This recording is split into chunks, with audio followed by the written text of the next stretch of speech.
Hello guys, कैसे हो आप सभी। आई होप कि आप सभी अच्छे होंगे। कुछ दिन पहले सोशल मीडिया पे एक बड़ा ही एक वीडियो वायरल चल रहा था एक चाचा का, जिसमें वो कहते हैं कि 2026 में तो दुनिया खत्म हो जाएगी।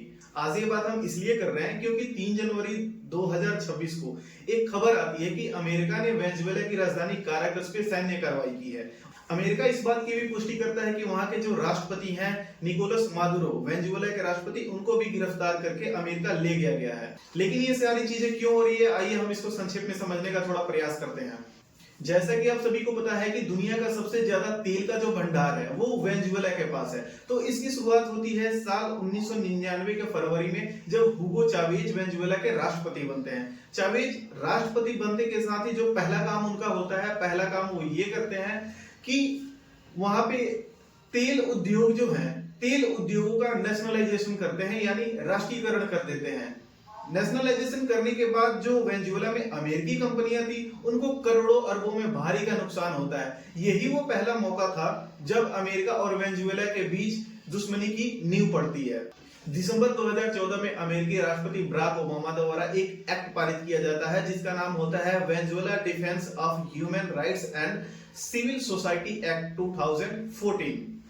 इसमें ये बातें बताई जाती है कि अमेरिका जो होता है पूरी तरीके से वेनेजुएला के जो अधिकारी होते हैं उन पे बैन लगा देता है, प्रतिबंधित कर देता है। 2017 में अमेरिकी राष्ट्रपति डोनाल्ड ट्रंप होते हैं और वो एक एग्जीक्यूटिव ऑर्डर पास करते हैं 13808, जिसमें वो वेनेजुएला को अमेरिकी बाजार से कर्ज लेने पे पूरी तरीके से प्रतिबंधित कर देते हैं। और ये यही समय होता है जिस समय वेनेजुएला की अर्थव्यवस्था जो होती है वो डूबने लगती है पूरी तरीके से। उसके बाद आता है साल 2018, जब रसिया अपना परमाणु क्षमता वाला TU-116 वेनेजुएला को देता है, और ठीक उसी समय चाइना लगभग $60 बिलियन का कर्ज जो है वो वेनेजुएला को देता है। इन सारी जो गतिविधियां हो रही थी, इनको देख के अपने बॉर्डर के पास अमेरिका को सुरक्षा खतरा महसूस होता है, जिससे कि दुश्मनी और भी गहरी बढ़ जाती है। उसके बाद साल 2019 का जनवरी का महीना होता है, जब दोबारा वहां पे वेनेजुएला में इलेक्शंस होते हैं और दोबारा से राष्ट्रपति निकोलस मादुरो चुन के आते हैं। लेकिन अमेरिका सहित 50 अन्य देशों ने उस चुनाव को गैर लोकतांत्रिक बताया था और निकोलस मादुरो को वहां का राष्ट्रपति मानने से इनकार कर दिया था।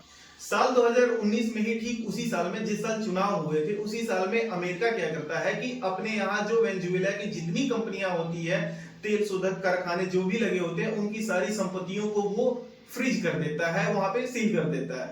साल 2023 में अमेरिका क्या करता है कि अपने कुछ प्रतिबंध जो उन्होंने वेनेजुएला पे लगाए थे उसको हटाता है, ताकि 2024 में जो वेनेजुएला में इलेक्शंस होने थे वो शांतिपूर्ण तरीके से हो सके। लेकिन वेनेजुएला में साल 2024 के इलेक्शंस के बाद स्थिति और भी तनावपूर्ण हो गई और 2024 से लेके अभी तक अमेरिका और वेनेजुएला के बीच बयानबाजी का दौर चल रहा था। लेकिन अचानक से 3 जनवरी को खबर आती है कि अमेरिका ने वेनेजुएला के ऊपर सैन्य कार्रवाई की और कई ठिकानों पे भी हमले किए हैं, और वहां के जो राष्ट्रपति हैं निकोलस मादुरो, उनको भी गिरफ्तार किया गया है। अब आगे अमेरिका का स्टैंड क्या होता है ये देखने वाली बात होगी।